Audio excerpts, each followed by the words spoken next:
Okay, so this is the June 2024 koha-US Web Dev SIG. Slash, what is George having for lunch? Already ate lunch. George already ate lunch today. I went to Taco Bell. I've got there's an Aspen meeting that happens every Thursday right after this meeting. So I see. Stacked for I'm meetings. yeah, I'm stacked for meetings. It's this meeting and then followed by Aspen cataloging. There's also the koha-US development meeting before this meeting, so if you want to like really chain them together, you could start going to that too. No, I'm good. I did notice on the calendar that next month there's a conflict with this SIG and one of the Bywater trainings for the upgrade. So I'm probably not going to be here because I can't go to the other one either. Um, so you guys can meet without me if you want, or we can just skip the July web dev meeting. I think I'll be at the Bywater training too. I haven't looked closely at that yet, but I haven't maybe looked we should either. just. I don't think they sent anything out. I just saw it on the website that they had posted some dates for upgrade training. So yeah, we might skip next month's web dev meeting. So is Lucas not leading it anymore? He's not here right now. Okay, gotcha. So yeah, I don't know. We'll see. It kind of seems to be led by whoever shows up. Yeah, we're an organic thing. But usually Lucas will show up eventually. He has conflicts a lot. So yeah, on to the meeting portion of this SIG. Does anybody have anything they want to share? Well, I can show the code that I've been working on that I've put on the that I've just adjusted to fit on the koha-US demo. So this is just a variation on what I've been doing for a long time. And it's the code for managing the rules matrix. So I've got a button up here that kills the left-hand column and reorganizes this into a different, it pushes everything to the left so that there's more room on the page. And I'm using essentially what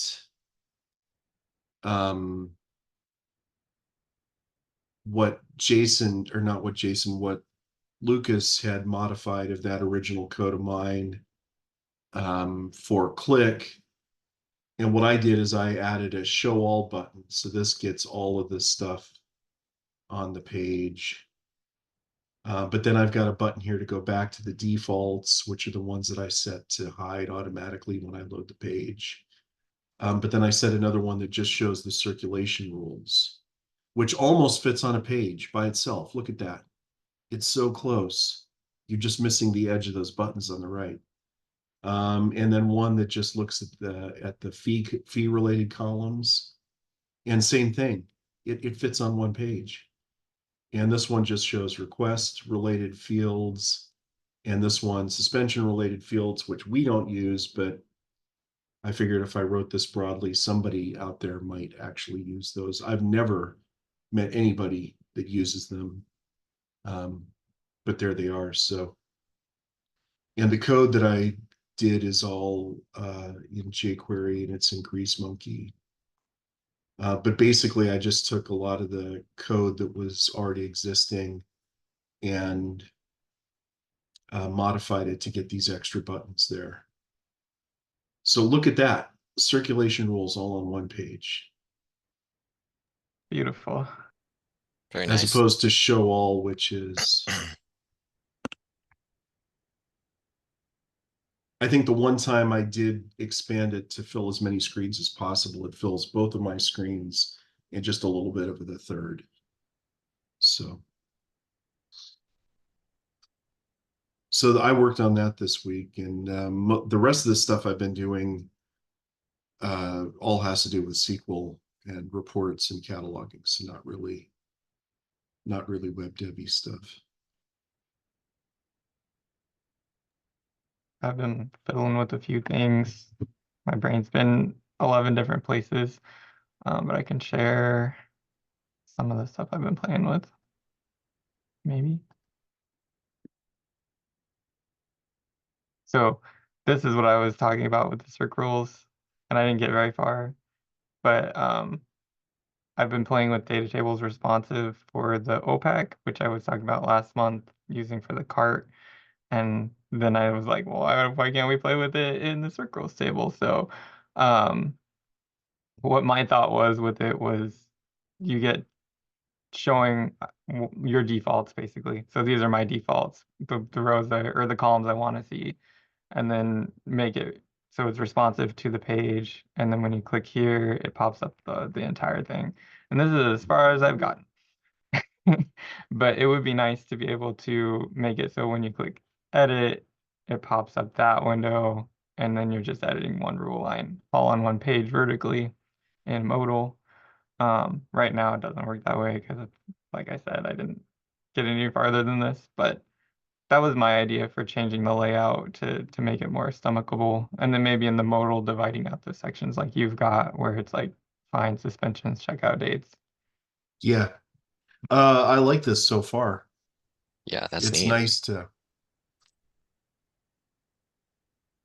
That's what the canceled development that Heather started with Bywater was designed to do, was to make them all like Vertical. stack them all, make them a table, 10 miles tall instead of 10 miles wide. And this is a nice in between, to just click on one and have it open in a separate window like that. Yeah, and that's all using like stuff that's already built into Koha. So Right. there's potential. But I haven't. Yeah, this is all the farther I got on that. When you guys get these finished, it would be great if you did a Thursday video highlighting them.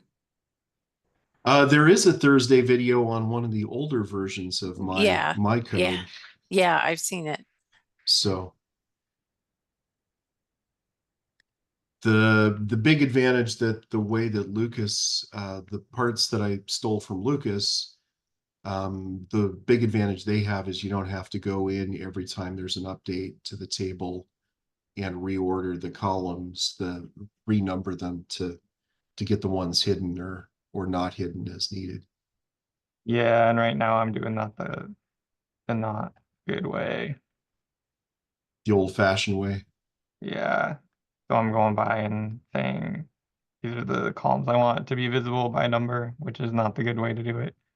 But really, this is the only code there is where I'm just enabling data tables responsive. The modal part makes it pop up in a modal when you click it, and then the table makes it come out in a table format in that modal. So it's just a little bit of code so far to make it do that. So that was one thing I've been playing with. Another thing was another template, report template thing. So for our kits, we always put a little insert into the kit that has the contents, and that's a lot of work to type all that up. And I was like, well, all that information's already in the record. Why don't we just make Koha do that? So I wrote a report that pulls the pertinent information, and then I added a button here.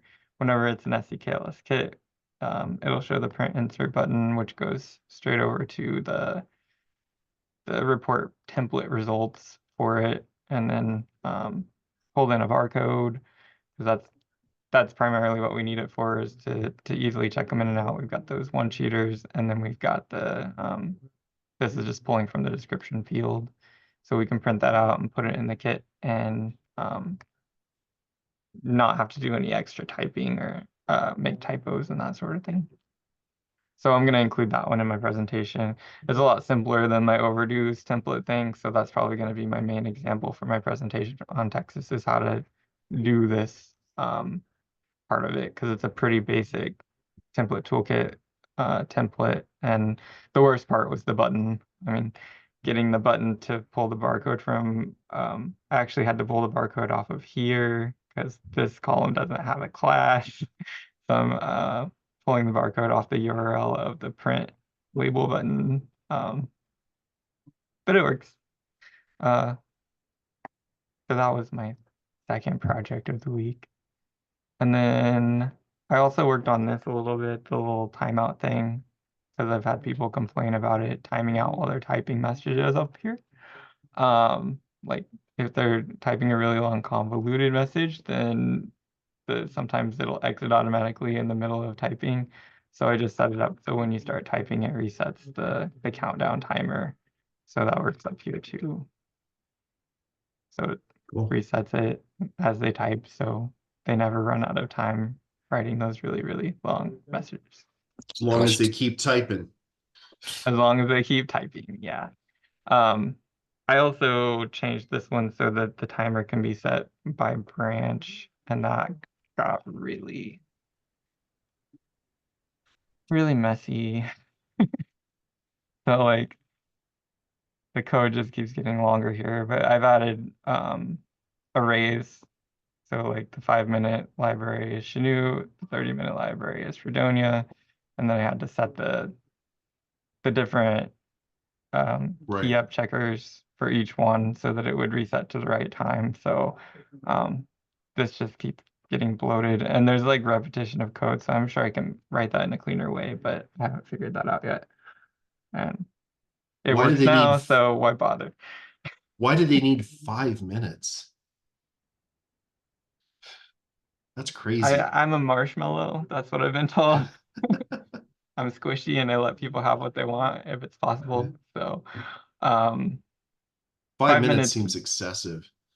Yeah, and it could be that was before I put the little reset in there. So it could be that they were running into that where it was timing out while they were typing messages or something. So they may not need it now, but and the 30-minute one was my my hard block because they didn't want it on at all, and I'm like, no, we're gonna leave it on, but it can sit there a while if you really, really are gonna not want it on. So I think I'm just gonna put that code in when we do the upgrade and tell everybody it's a feature in Koha and I can't turn it off. yeah, I have a problem about oversharing sometimes, and they Yeah. know what's possible. The stealth upgrade. Yeah. I got to start using that more. Speaking of the upgrade, where was that information on the training? Because I just looked on the koha-US site and I'm not finding anything. I'll find it. It's on the Bywater site. Oh, it's on the under Bywater news. site. Here it is. Put it in chat. I saw it when I was looking at the release notes and now I can't find it. So there's one on July 18th at noon, which is the same date and time as this meeting. So probably I won't be here for this one. And then there's one at 2 p.m. on the following Wednesday, and I've got a standing meeting that day, so I can't make that one.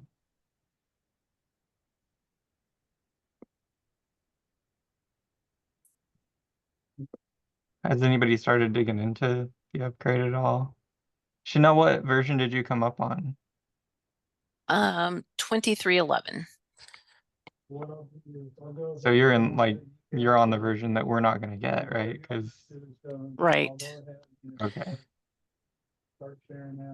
Any interesting? You wouldn't know what's not there based on what we have since you just came up. Any quirks or bugs you run into? Let's see, what was the one I ran into this morning? Oh, I can't remember what it was. Sorry. That's okay. But it's supposed to be fixed in 2405. So nothing. Oh, I know what it is. I know what it is. So if an item is on the hold shelf, you can change, the staff can change the expiration date, except on the last day. that it's on that's on the hold shelf, and then you cannot change it. But that's often when patrons call and say, I'm not going to be able to make it for another 2 days. Could you push it out? And I don't know if it's a bug in just this version or if it's been around a while or not, but it's supposed to be fixed in 2405.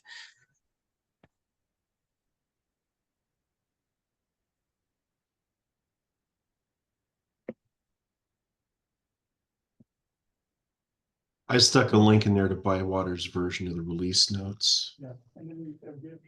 We don't really rely on hold expiration dates too much, so I don't know that we've ever run into that, because for us it's just a date. Like, it doesn't cancel the hold or anything based on that date. We don't automate any of that.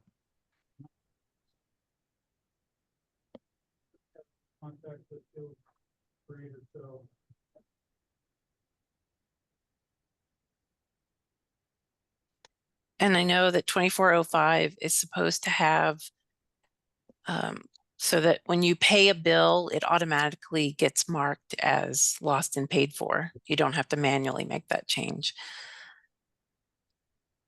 Yeah, that one looked like a good feature. I haven't had a chance to look through the notes too much, but I did hear mention of that one.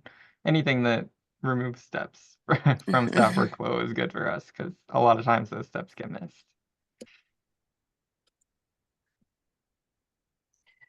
Yes, I'm very happy it's happening, because that was one of my largest complaints with Symphony, was that it does not automatically deal when you pay a bill. It looks like the item is still lost instead of being, gone.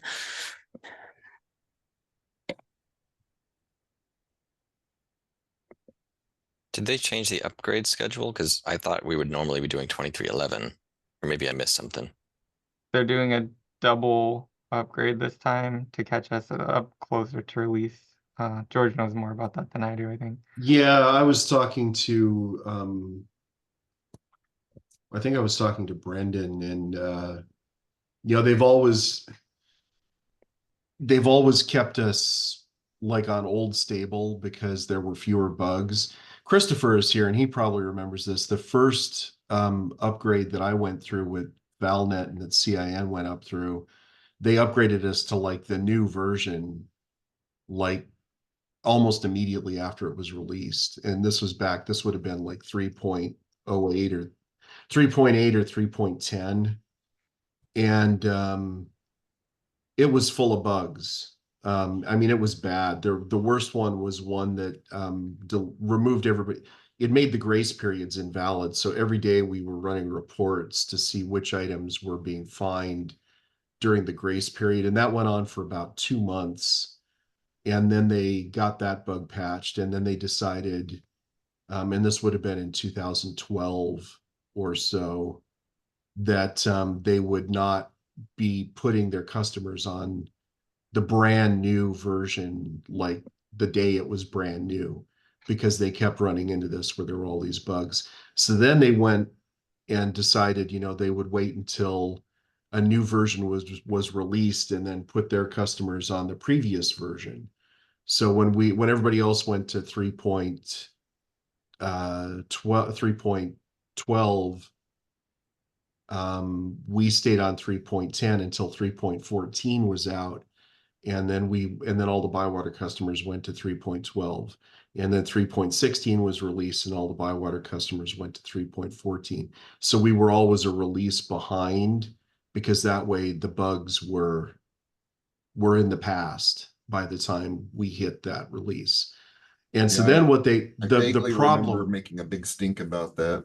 Yeah, I remember making a huge stink because I was, going in and running reports for 7 libraries to, deal with the grace period issue every day for like 2 months. And there were some other bugs like that too, where the release happened and then immediately we had all the bugs, and then it would be like 3 months before they were resolved. So what Bywater's decided to do, what the drawback of that is that if a new feature gets added, like if we pay for a new feature, it's almost a year before we see the new feature. So they've decided to compromise in the middle. So we're going to 24 2405, but not like today, not in, 2405 wasn't, the May release wasn't released until June 10th this year, because there were a lot of hiccups in trying to get it released. But they're trying to get us not on the brand new version the day it's released, but about 3 months after it's released, because they figure by then the big bugs will be fixed. And so we'll get the new features faster, but we won't have as many bug issues. And what somebody was telling me is that they found that even waiting a year to put everybody on the new version, on a newer version, we still find tons of bugs because they've got lots of customers in just about every use case situation you can think of. So they think that this will make it better. The other issue that they've decided to deal with is that they're doing all their customers the same month, so that way everybody's on the same version, and they don't have to have their support staff, looking at their notes, going, "Okay, you're on this version, so so these are the problems you're going to have," or you're on the new version, so that all their customers essentially are on the same version at about the same time, so that it's easier on their support staff. I Those are hope the that two doesn't come things. back to bite them, because I mean, you've got like 100, 200, 300, I don't know how many customers they have, but you have everybody complaining about the same bug at once, or several different bugs at once. I don't know if that's gonna, hit their support tickets like crazy on that month, or what. The staggered release makes a little bit more sense in their workload, but I don't know. I don't know. I'm not running Well, that company, so and I think they're still doing early adopters. Like, I think the early yeah. adopters will come up in July probably, if we're all coming up in August. Yeah, that's Early what adopters are great, as long as you have enough of them with varied differences in workflows. It's not until you get a bulk of the different workflows in the mix that some of this stuff starts to crop up. So Yeah, and I know that most consortia are hesitant to early adopt because that's a big ship to crash on a bug. So I know we've never early adopted and probably never will. before I came to Kansas, NEKLS was an early adopter frequently, until Heather decided to move on, and then she put a stop to all releases, and we had like 2 releases at once, shortly after I got here, because Heather didn't want to do the training for the new people when they weren't sure what was going to happen with her replacement. So I know all of the test servers are early adopters, and I think all of us have test servers. All of the 4 people I can see. I don't know about Chanel. We don't have a test server yet.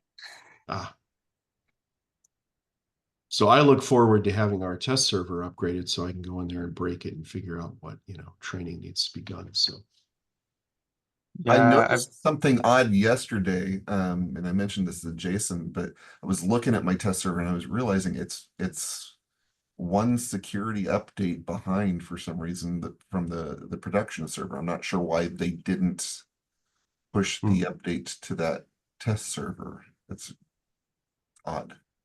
yeah, mine's the same way. I did get a note from Morgan this morning asking about the novelist question that Jason, Christopher, and I all had yesterday. So she said Lucas would be working on that today. So Yeah, and I sent what I did to Lucas to hopefully help him find. I think that we could import the current version we have, like 4.7 or 4.7 font awesome instead of 6, and it would fix it too. So I think there's something in Koha's font awesome imported style sheet that's missing. And that's why it's breaking. But I haven't had time to dig in, and I figure Lucas can do a better job than me anyway. So my little patchwork fix is fine for us for now. I did undo the fix on our test server because EBSCO got back to me on my inquiry and they were asking about it. They said, well, we looked at your server and it's working just fine. Well, so I undid the fix and so that they could see what it was doing. And, you know, maybe there's something on their end that needs adjustment. I don't know, but, you know, we got both sides looking at it, so. So I don't know if Michael and Chanel use Novelist. So We do. is yours broken on the OPAC? Is it breaking the details page in your OPAC? I have not checked. I haven't heard anything from libraries, but we use Aspen. I don't know if that's going to make a difference or not. Yeah, then it won't matter. Ours was breaking in the staff client too. And from what I ours found, wasn't. That was weird. what I found was like the working icons were cached. So when I cleared my cache, that's when it started breaking in the staff client. Oh. Because yeah, when you clear out the cache that with the working icons, it puts boxes everywhere. And I had like a few people complain about it here, but not a lot. So I'm assuming that's that everybody else was still cached and they didn't actually see the problem at all. Hmm. I'm gonna go clear my cache right now. Let's see if we can break it. Yeah.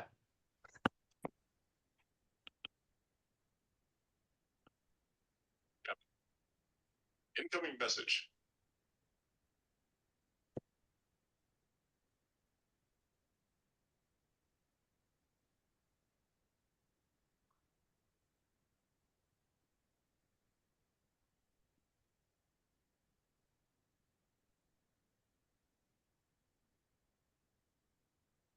I think that was my only other major problem this week was the whole icon thing.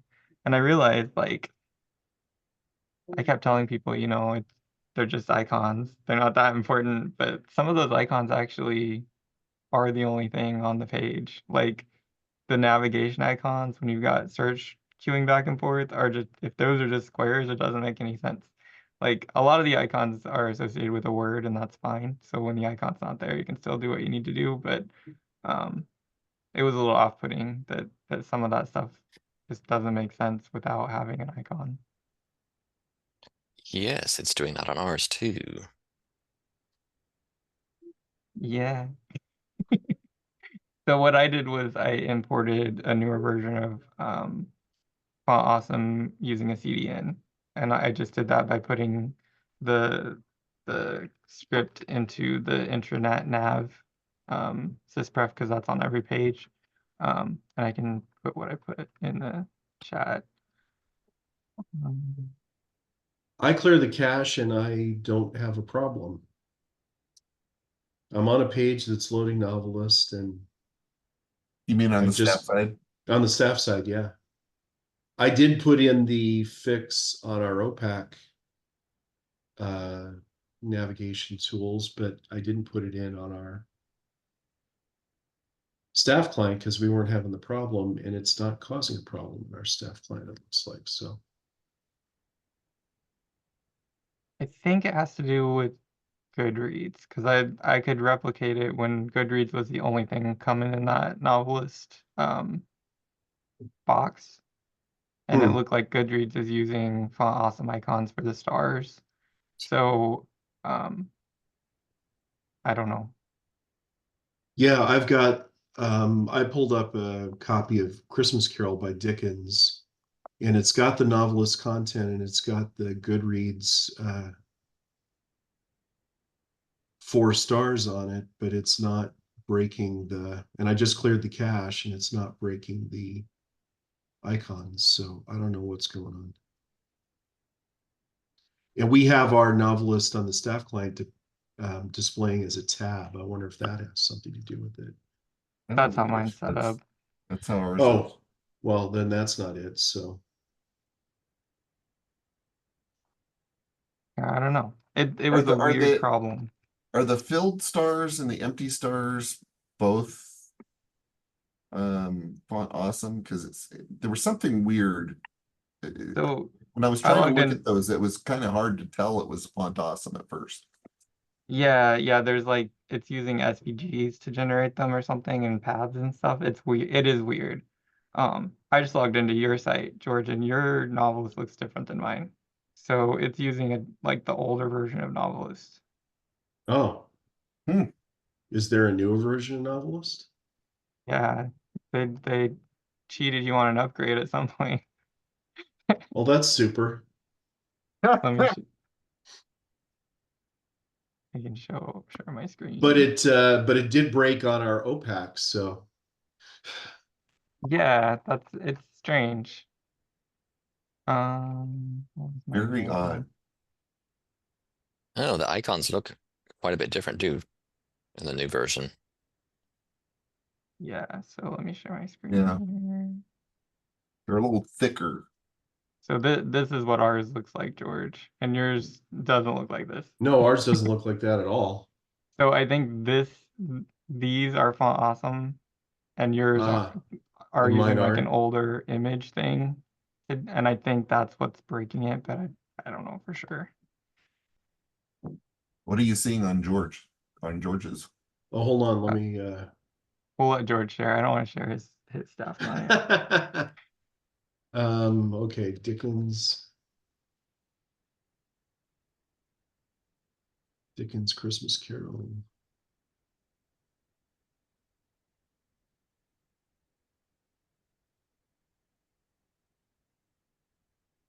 This is what Novelist looks like on mine. Yeah. But it looks different in our OPAC, so we're getting a different view in our OPAC than in our staff client. I wonder why. Is there a setting choice? I didn't see one. I was looking at the system preferences. Yeah, if I remember right, it was a change on EBSCO's end that made that change. Well, I'm not going to mess with it, and I'm going to hope that I'm not going to, especially since it's not working right, I'm not going to mess with it. That's fair. So I put that in the chat. What I was alluding to earlier is like that's 6.5, that's the newest version, so the Yeah. icons look a little different. I think you could probably import 4.7, which is what Koha's on right now, and it would also fix it if you don't want to disrupt all the icons. The only real thing that broke when I used the newer version was I was using a brand icon, and in one place I had an Amazon icon for something, and version 6 of Font Awesome has a different syntax for using those, so that broke. But everything else just seems to be working. I'm curious as to what it'll look like if I load the different fonts. It's subtle. It's subtle. Yeah, most of the icons are a little more rounded. A lot of the outlined icons are dark now. A little thicker. Yeah, a little thicker. But for the most part, like most people aren't going to notice at all. You must have something set up on the staff client incorporating the Novelist in the page rather than in tabs on the staff client. Is that the case? Well, I've got it in tabs in the staff client. I've got You it on the do? page in the Okay. OPAC. In the That's OPAC, weird. it's on the page. Yeah, because mine shows up just like it does on the OPAC. That is so weird. I mean, unless you've got some jQuery changing something, that's I don't know. that is really odd. I can live with odd.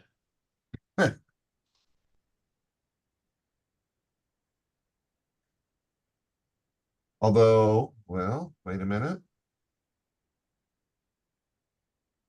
On the staff client, I'm still seeing some breaks.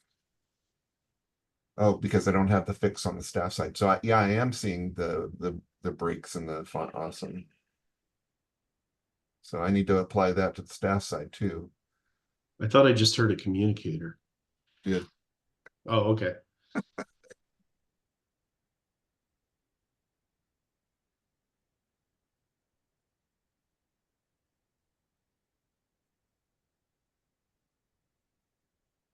I'm checking our test server now to make sure that the test server is the same and that it is so.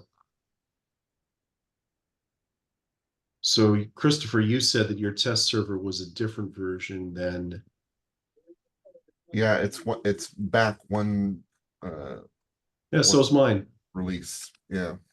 So they didn't update the test servers. My Yeah, production is at 23.05.11 and my test server is 10. Yep. my guess is they're not bothering upgrading the test server since they're going to be upgraded. Since they're going to be doing them. 24.05 Yeah. soon. But I don't know for sure. That's a guess entirely.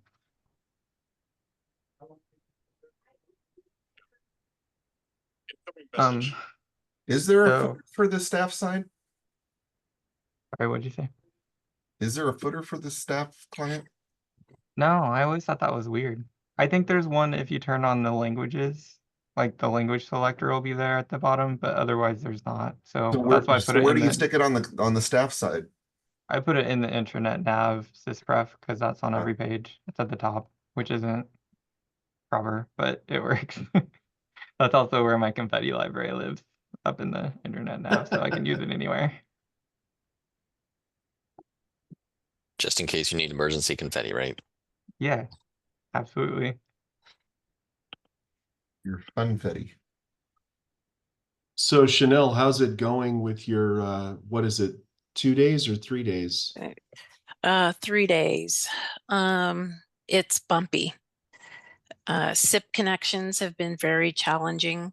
We use TechLogic for our self checks, and we use it to read barcodes directly into the ILS rather than using the barcode scanner.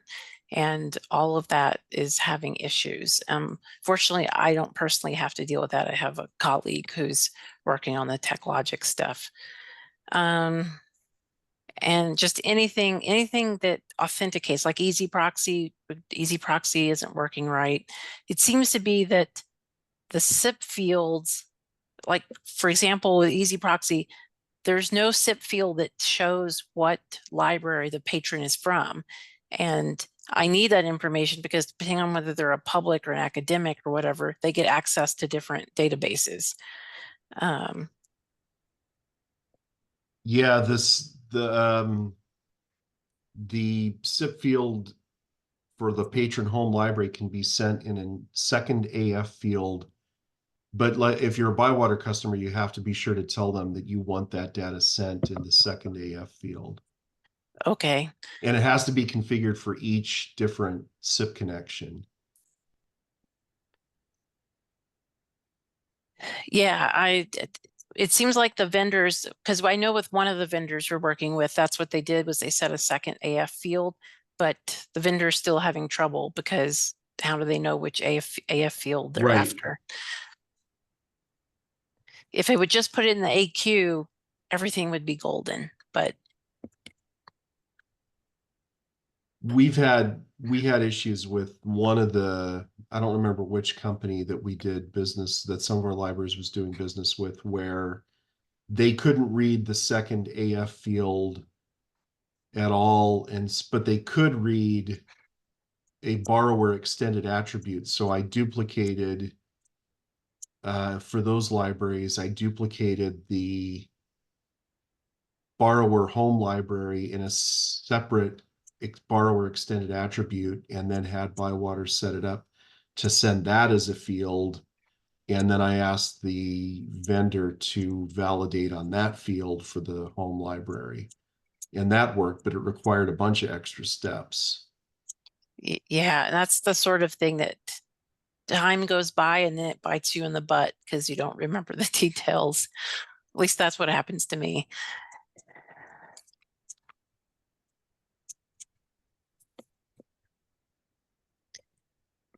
But we are managing. We're managing. just have some issues. I have something I can share the group. Trying to I had found an interesting issue in our server. We're on Elasticsearch, and when I was searching for an item, I'm trying to find the title here. I had a good title that I tested with.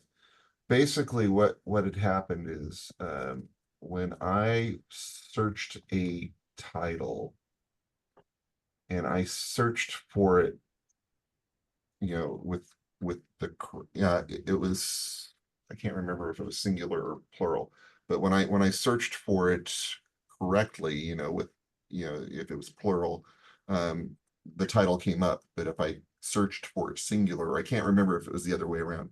When I searched for singular, the word singular, it didn't come up in results. And there was a bug, I think it is 27515, and they talked about a snowball stemmer. But basically it's something that's added on or set up on the server, and it's supposed to help with that. And so Bywater applied that to our test server, and it works great. Now if you search for the word singular or plural, the result comes up. So that seems to fix that issue. It's a huge improvement, and it also fixes it, like, if you had a word and it had you forgot the ed or the ing or whatever on there, it looks for the different iterations of that word. So it vastly improved the return on the results, where sometimes if you did enter it incorrectly, it just wouldn't return the results at all. So something I encourage folks to look at. I like the results. I'm waiting to hear back from other folks on our admin team. I wanted them to look at that and give their feedback, but my initial results proved really good. I liked the outcome. Have you noticed any impact on speed? Or No. the search is slower? Not at all? No. All right, I want this. It was a good find. Of course, with us going to Aspen later on in the year, we'll have no impact, but for just the basic catalog, yeah, it was a huge improvement.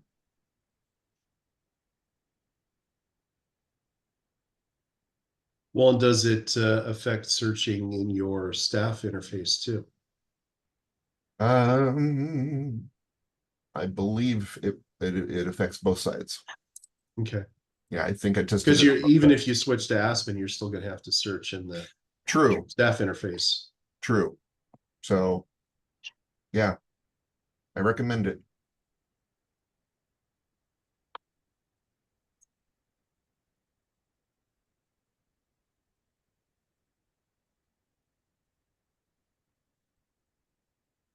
On another note,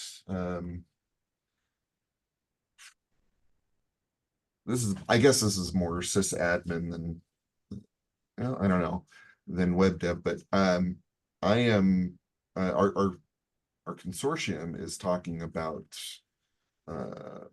requesting an enhancement on payment status. Basically, what happens is if there's a situation where a patron comes in to the library, a library other than the owning library, and they're paying for a lost item, they pay for that, and then we send that payment to the owning library, and then the owning library shows that it's paid. we don't show it as paid.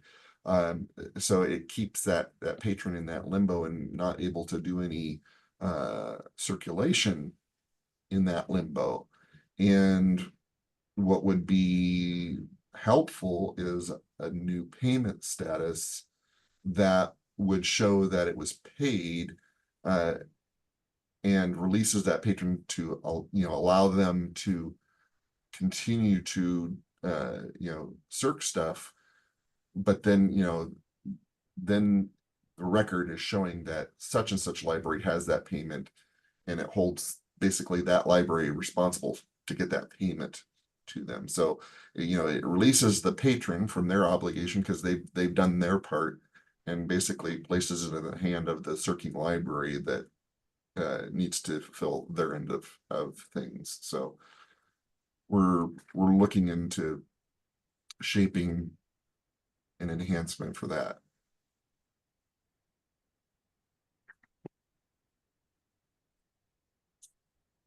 So that's only happening when a patron pays for something that belongs to another library? Correct. Okay. We typically don't have that. Usually, like, our workflow is the borrowing library has to reimburse the loaning library. And then if the patron pays the borrowing library, there's no backtracking. It's just, we take that other library out of the middle of it. We do encourage them to just collect the payment. So like if a patron wants to pay for another library's book, they can write a check to that other library, and then the library actually taking the check can pay that off the account, so the patron can walk out of there that day with something. Yeah, there's been a couple ways that we've approached this. I think at one point we were saying, well, we can't take the payment. You have to deal with the owning library. So that was one way, and of course that frustrates the patron. Right. It's bad customer service. And then we went to the model where we took the payment, but we had to send it to the other library and couldn't mark it as paid because the other library has to sign off on that when they get the payment. That's particular with libraries that that do they're audited a lot, and so they're checked on these things, so the records have to match. Well, we don't have the payment, but it says it's paid. What's going on here? And so we have to do we need another solution that accounts for that, basically. So yeah, we're a little loosey-goosey Wild West with it, so having another piece in there to keep track between when the payment is made and the payment arrives would be helpful for us as well. I would support that entirely.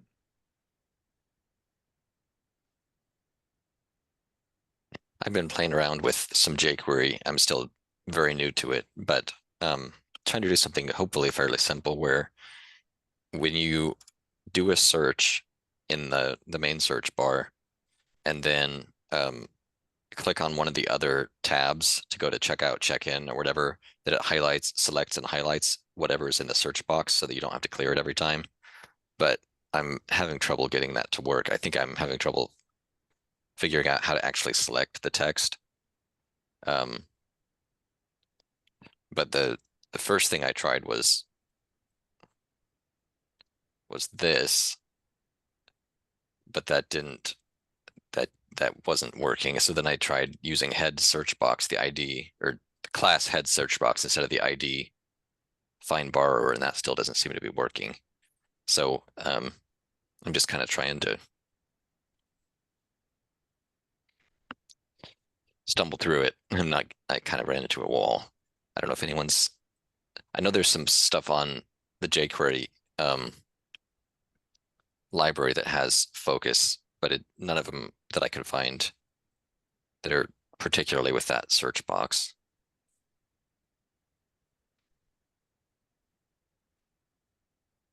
Would it help if I show what I mean? Yeah, that'd help me. Yeah. Okay. Let me see.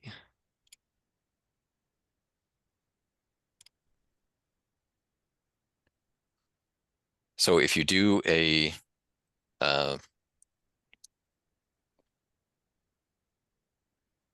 search here. I was hoping if I click on one of these, then it highlights, it focuses here and then selects the text that's there, so that if you need to check something in, you don't have to clear this first. It's already selected, you could just scan it to check it in. But I'm having trouble getting it to actually select that when I click on any of these. Does that make sense?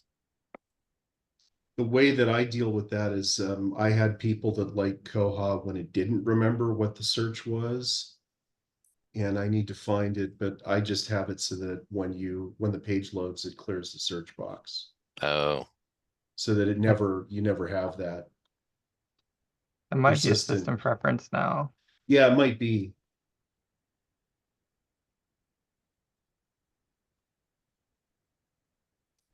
I have it set. I have some jQuery that does it in certain places. I was trying to find that. Like,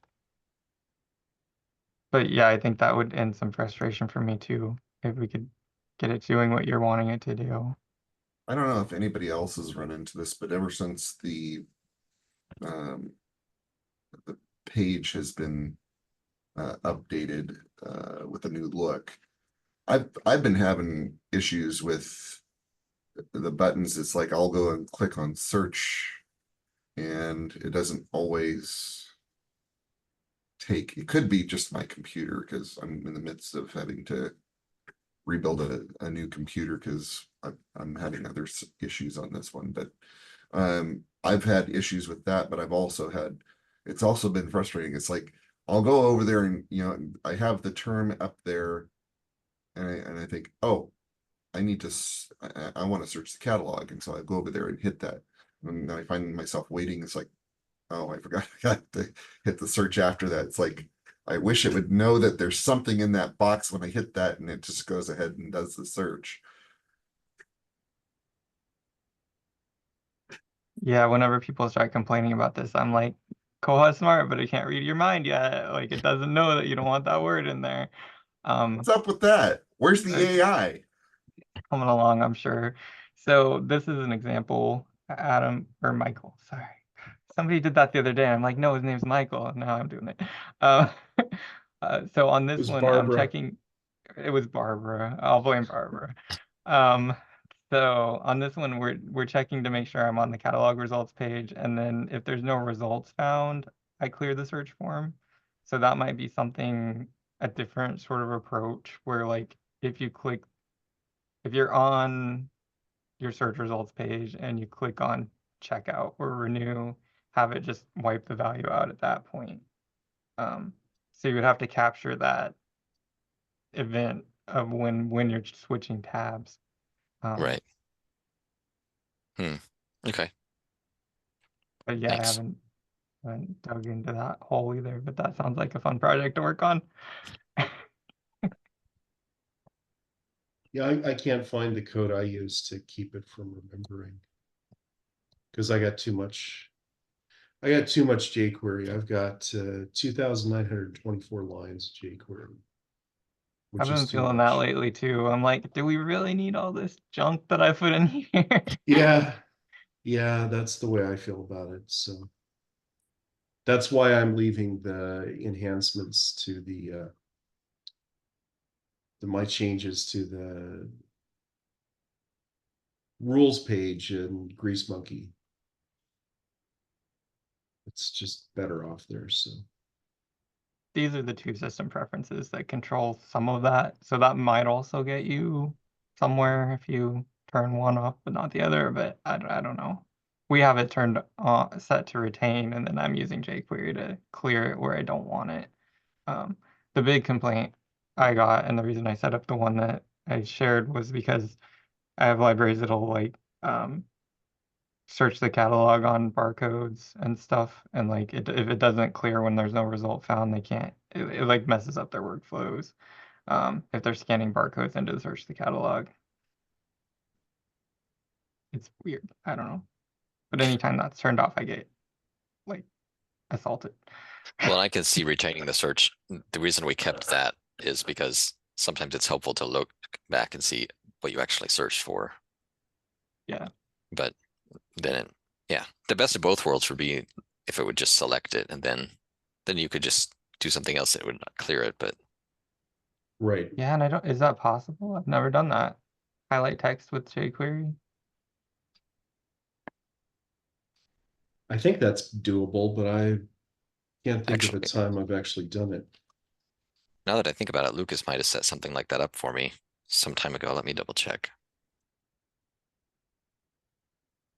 What I wish is if we didn't, we have the patron, the retain catalog search terms, we have that turned off, so it doesn't retain that by request of staff. But what I wish is if that it was a little bit smarter, that if no results were found, that it would retain that, because sometimes you have a typo. It's like you have to go and input the whole thing back again, or you have to copy and paste. It's like that's one instance where I wish it would keep it in there, so I can just go up there and fix it and then enter.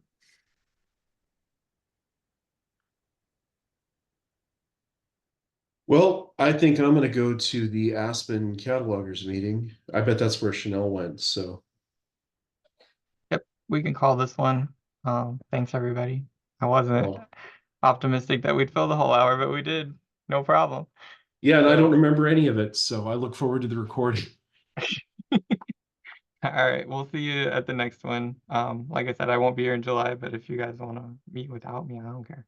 Maybe Lucas will be here and lead you into the sunset. All right, I'll see you guys. See ya.